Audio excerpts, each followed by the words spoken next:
Hello everyone, this is Mike Howard and I'm here with Bev Howard. and we're going to do lesson number 5 in the Bible book study of Job. We use the Lifeway Bible book series, so today if you've got your Bible, we're in Job chapter 36. This is really going to be a good lesson, but it's an unusual lesson, so hang in there and we'll go ahead and get started.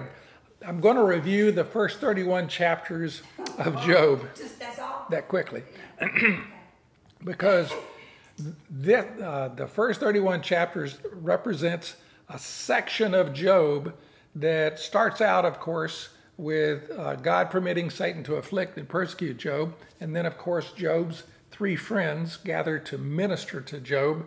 And what we've heard in the last number of chapters up to the end of 31 is some dialogue between these 3 friends and Job. There are 3 sets of these 3 friends. They tell Job what he's done wrong. Job says, no, I haven't, and they go back and forth and back and forth. And as they go through this, Job's speeches get longer and the friends' speeches get shorter. They're kind of running out of gas. Job is just getting wound up. So they all agree that God is just. This is Job and all 3 of his friends. They agree that God is a just God, and therefore Job must have done something very bad. That's the premise of the 3 friends. Job disagrees with those friends and says there must be a deeper reason because I've lived a good, righteous life.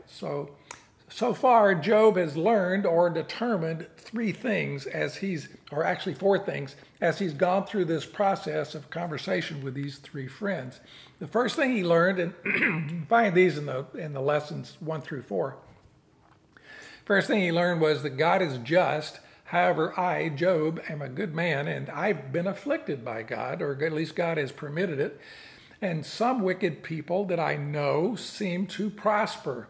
So I'm righteous, I've been afflicted, those people are wicked and they're not afflicted. So therefore this earthly life, because God is just, must not be all there is, and therefore there will be at some point a day of judgment for everyone. So Job becomes aware that God has appointed a time for judgment and that time is going to be in the afterlife. Second thing Job learned was God is just. Job is a righteous man when compared to other people. So why has Job been singled out for this suffering? And so he decides, therefore, God must see righteousness a little differently than he and his friends see righteousness. And God, therefore, doesn't judge people righteousness-wise on a curve. Third thing he learned is God is just, and that doesn't make any sense to me that I have been afflicted. I need to take my case directly to God because I want to find out what happened here. But he figures out that he can't. Therefore, he says, I need a mediator, I need an intercessor, I need a friend, I need a redeemer who can stand between me and God and represent me to God. Fourth thing he learned last week was that he needed wisdom far beyond what he and his 3 friends could muster. But he says that wisdom can only be found in God because God has a different perspective. He sees things from the beginning to the end. He was the creator of all things. He controls all things. Therefore, he knows all things, and he alone has the wisdom to tell me what's going on here. It's become clear to Job and to us that suffering seems mysterious. And mysterious means it's hard to put your finger on why a person or a nation or a family suffers. His 3 friends want to say you're suffering because you're bad or you've done something terrible. And Job is saying, no, you got that all wrong. So there must be something mysterious about this that we don't understand. So let's take a look. Some things happen to us because we live in a fallen world. When Adam and Eve sinned, that brought sin into the human race. And sin, by definition, carries with it suffering and death. It's just part of the package. The function of sin and death is in sin. I mean, suffering and death is in sin. Some things have happened because of some dumb decisions, usually prideful, that we make, or selfish. But God causes and allows some things to happen to grow and refine our faith. If you go back to Job chapter 28, at the beginning of the chapter, Job kind of ponders this whole aspect of perhaps God is using this suffering to refine my faith. And so he begins to stumble on it, but he doesn't stay there long. He kind of moves on. Suffering is mysterious, but we find out in Romans 8:28 that we know that for those who love God, all things work together for good, for those who are called according to his purpose. So all things, the good things that happen to us in life, the bad things that happen to us in life, all of those things, God is able to work those things for good. In Genesis chapter 50, you remember all the things that happened to Joseph. Joseph, when he's addressing his brothers, because now they recognize that he's there and that, boy, they tried to kill him. And he tells his brothers, you meant evil against me, but God actually was able to turn it into good. He was able to bring it about so that many people should be kept alive. And that's really kind of a precursor to the death and suffering of Jesus. We all look at that and we say, wow, a completely innocent man suffered and died. That just doesn't seem right. But in God's eyes, that was necessary so that we could be covered by the blood of Jesus. So it's the same kind of theme here. That suffering, the suffering of Christ, had a meaning to bring people to life, to life. Joseph's suffering had the same meaning. And we're told in Romans that any suffering that we have as Christians, God is going to turn that to good for us. So speaking of mysterious, let me introduce you to a previously unknown friend of Job named Elihu. Elihu, according to this, has been there the whole time listening to all of these arguments, all of these debates, but he claims that he didn't speak up because he is a young man and he wanted to respect his elders. That was his excuse for not saying anything, okay? But now he takes the stage, and for 6 chapters, he berates Job's friends and Job. And Elihu, the name, means my God who does not change. He's thought to be a relative of Abraham. So once again, it's positioned back during the times of the patriarchs. He has listened to all of the discussion, but he's kept quiet, like I said, because he's young. And he refocuses personal stuff. This is the first time. Job kind of got a glimpse in chapter 28, but this is the first time that Job takes the focus off of judgment as the cause for suffering and puts it onto redemption. Big change, big super huge change, okay? And that's what we're going to study today. Job chapter 32, Elihu is very, now I'm not going to cover all 6 chapters of Elihu. We're going to focus on chapter 36, but let me do a summary for you. Job chapter 32, 1 through 3. So these 3 men ceased to answer Job because Job was righteous in his own eyes. Then Elihu, the son of Barachel, the Buzite of the family of Ram, burned with anger. So I want you to understand Elihu's attitude as he's talking in these next 6 chapters. He burned with anger at Job because Job justified himself rather than God. In other words, Job was focused on himself rather than being focused on God. He burned with anger because also at Job's 3 friends, because they had found no answer, because they weren't smart enough, although they had declared Job to be in the wrong. In other words, they told him, well, the only answer we can come to is that Job did something wrong. Well, that wasn't the right answer. Job 33 summary. Elihu says, God uses suffering to get your attention and bring you to repentance. This is where Elihu and the book of Job refocuses us and Job away from suffering is your judgment to suffering is a tool that God can use for your salvation. So his goal then is to save you from the pit, which we know is hell. And Elihu also says God is going to be persistent in using this as a tool. He may use it once, twice, or even 3 times to get you to repent. Job 34 summary. When Job says that God has been unfair, Job is wrong. Just because you don't understand or agree with your circumstances, Job, that doesn't mean that God is being unjust. God is God. He is just. Job, you are wrong. So he just puts a stake right in the ground and says, God is a just God. Job, you can't really debate this just because you're in a bad spot. He is just. This really is not about punishment for you, Job. Get that out of your mind. Even though your three friends keep poking that at you, get that out of your mind. Job says, chapter 35, what good did it do me to be a good man? I demand an answer from God. And Elihu says, Job, do you think that you are doing God a favor by being a good person? Do you think God just sits back and goes, woohoo, Job is a righteous guy. How blessed am I to be his God? Oh, wow, he's great. He said, do you think that that's what God is thinking? God is speaking to you now, but you don't even hear him because you're focused on Job.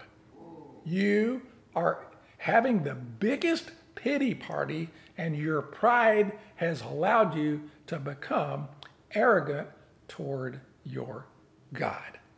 Whew. So let's get to it. Job chapter 36, 8 through 23. But if people are bound in chains, now he's talking about Job here, he's bound himself in these chains of pity. These chains of, oh, woe is me, I have been wronged, God has been unfair.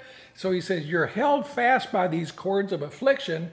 He tells them, God tells them what they have done, that they have sinned, what? Arrogantly.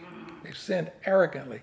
God makes them listen to correction and commands them to repent from their evil, arrogant, prideful, self-centered behavior. If these people, and he's not talking about just Job, but he's talking about everybody that goes through suffering, which we all know is everybody, if they obey him and serve him, they will spend the rest of their days in prosperity and their years in contentment. Now, this is actually a prophecy to Job. If you, Job, will repent, you will spend your rest of your days. So it's a prophecy, but Job, I'm not sure Job understands that yet. But if they do not listen, so now he's going to say, you got a choice here. There's going to be a separation. There's going to be a separation here that God uses suffering to separate the godless from the godly. So he's going to use suffering as a tool for repentance, a tool for salvation. This is something they've never thought of. The three friends are probably sitting there scratching their little bony heads, wondering, wow, why didn't we think of this?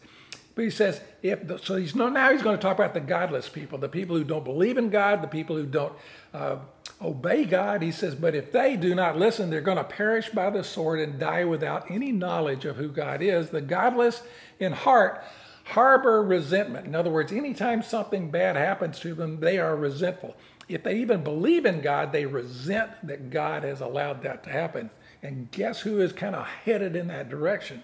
Even when God, fetters them, they don't even cry out to him for help. In other words, in turning to God for help, they're actually turning away from God in resentment.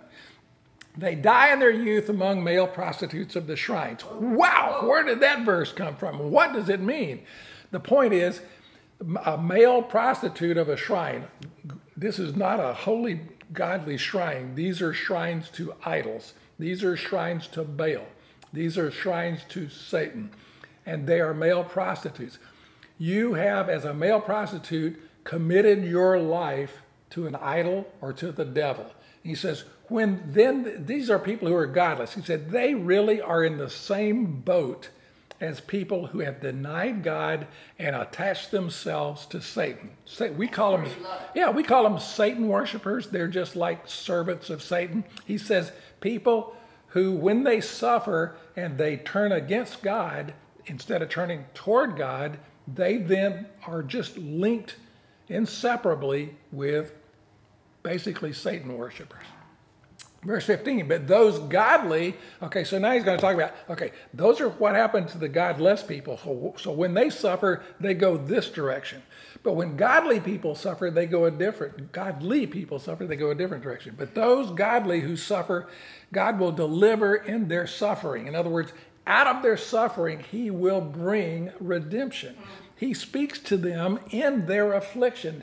And I know personal experience that when I suffer and when I feel like I'm really going through a tough time, I feel God's presence way more then than when things are like floating around and doing happy stuff. Verse 16, God is wooing you through this suffering from the jaws of distress to a spacious place free from restriction, to the comfort of your table laden with choice food. He's calling you out of sinfulness into a beautiful place. And we can think of it as heaven. We can think of it as the peace of God because we've repented. We can think of several things. Verse 17, but now you are laden with the judgment due to the wicked. Now he's going to get to Job. So what he did was he just said, Job, everybody's going to suffer. The godless, when they suffer, they turn away from God. The godly, when they suffer, they hear God. They can hear God calling them to repent. But Job, pay attention. Look where you're headed. You're going in the wrong direction. You are a righteous man, but because of your great wealth, because of all the things that you had, because when they were taken away, you're allowing that to drive a wedge between you and the God you claim to love. Wow. But now he says to Job, you are laden with the judgment, not repentance, but with judgment due to the wicked, judgment due to the wicked. Judgment and justice have taken hold of you. You've gotten so wrapped up in, I'm not a bad person, I'm a good person, this is wrong, this is unfair. You become so wrapped up in that, you've missed the whole point of what God is trying to say to you in your suffering. The same way that the godless people miss the point, Job, you're missing the point. Be careful that nobody entices you because of what you've lost, because of all those riches. Don't let that enter into your mind. Don't let that old pride, don't let that old position grab hold of you and make you bitter. So that don't let a large bribe turn you aside. Would your wealth or even all your mighty efforts sustain you so that you would not be in distress? In other words, Job, you were a very powerful, very wealthy, very influential man. Do you think any of that could have resolved your suffering? No, it was all removed from you. Nothing in and of yourself, Job, could bring you out of this situation. You were hopeless apart from God. So don't long for the night to drag people away from their homes. Beware of turning to evil. Okay, Job, suffering's going to make one of two things happen. It's going to drive some people who are godless away from God. It's going to drive some people who are godly to God because he's speaking to them out of the suffering. Be careful, be aware of turning to evil. Don't let yourself be pulled in that godless direction, which you seem, he says, you seem to prefer that direction because of your pride over your affliction. Remember, Job, hear what God is saying to you in your suffering. God is exalted in his power. Who then is a teacher like God? God's trying to teach you something. Who has prescribed his ways for God, or said to God, you have done wrong? Job, you're barking up the wrong tree with God. This is not the right approach. And then we get to chapter 37, which we're not going to cover. And Job, he says to Job, and by the way, as he's making these 6 chapters of remarks, you can actually see on the horizon this giant, huge storm. Beverly and I were in Orlando this week, and this humongous thunderstorm came up. I mean, it was giant, and you could see the clouds from a distance, and they got closer and closer and closer. And then, boom, it hit. Well, as Elihu is speaking, he's looking and he can see God coming in this storm. And he says, Job, there's a giant storm that's approaching. Are you ready now? Now that I've done this, now that I've taken you to task, are you now ready? Is your soul prepared to hear from God?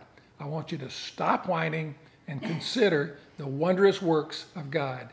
God doesn't listen to any who think that they're wise in their own conceit.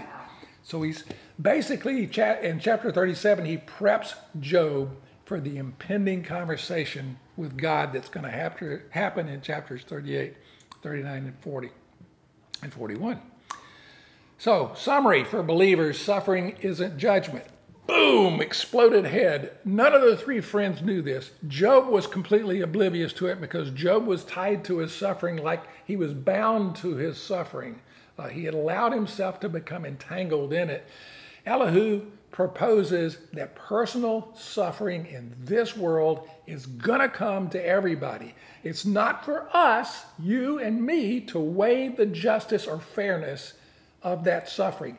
We have to leave that at the foot of God because he has perspective.